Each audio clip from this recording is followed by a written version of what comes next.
this is the last of my Boxing Day sale purchases, because these are the two that I hesitated the most.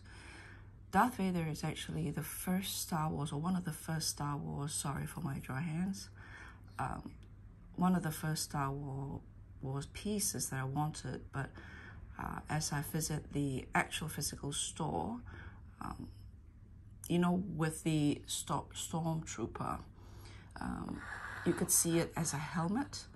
With him, with Darth Vader, it feels like a lopped off head, if you know what I mean.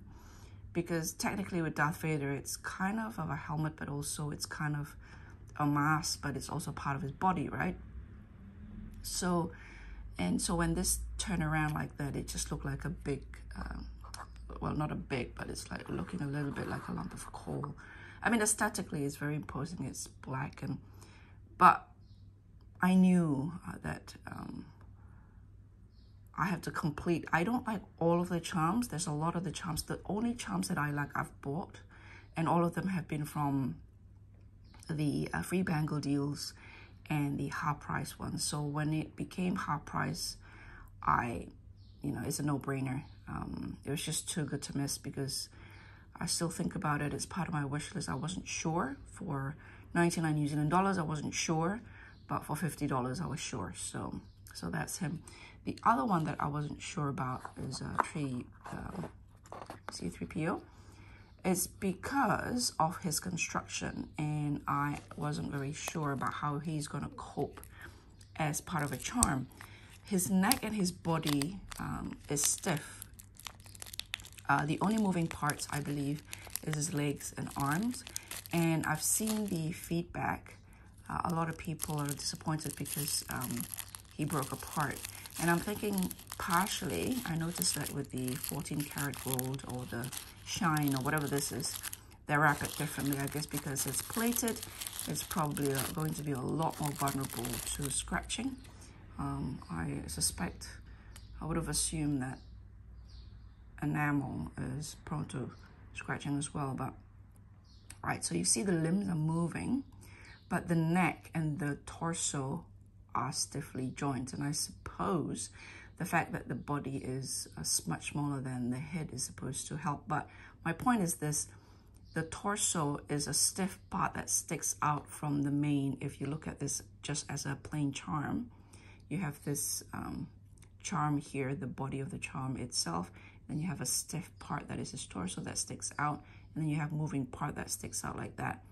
And you imagine if you thread it into a bracelet, this sticks out this way, and that is a lot of tension to get bumped around here, like so, without any movement in the neck, and this is going to be prone to, yeah.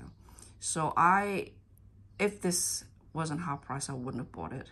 It was half price, and it's very well made. I just don't know how practical this is going to be as a charm. So I may think about putting a loop-de-loop and make this like a keychain or something at some point. But even as a keychain, I'm really rough with my keychain. This will get smashed around even worse as a keychain.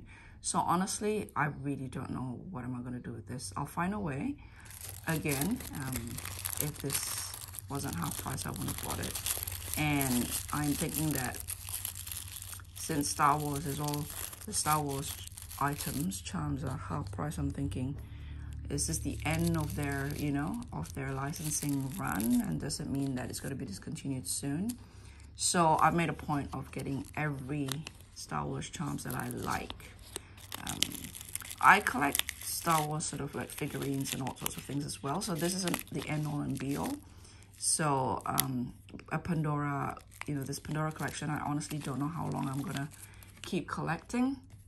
As I mentioned in various videos, and I think I've written it in the information of this channel, that I'm here because of something else, and I'm enjoying Pandora for now, but I don't usually wear bracelets like this, and it's already beginning to affect the way I operate with my two hands, like, the dangling of the charm, the use of my hand on the right, the use of my hand on the left, so I can't wear it on the left. I wear a watch on my left hand, but that's not the issue really. And then on the right, and anyway, we'll see. Like the slider bracelet is something I like the look of, with the dangle at the bottom, for example, you know, dangling below your wrist. But I have a friend who belonged to a particular culture once. After she was a bride, and for about a week she was given 2 bangles with lots of fringes that comes all the way down her wrist like this long. The idea is that it is impossible for you to do any housework with bracelets like that. It makes you look absolutely wonderful, like a queen.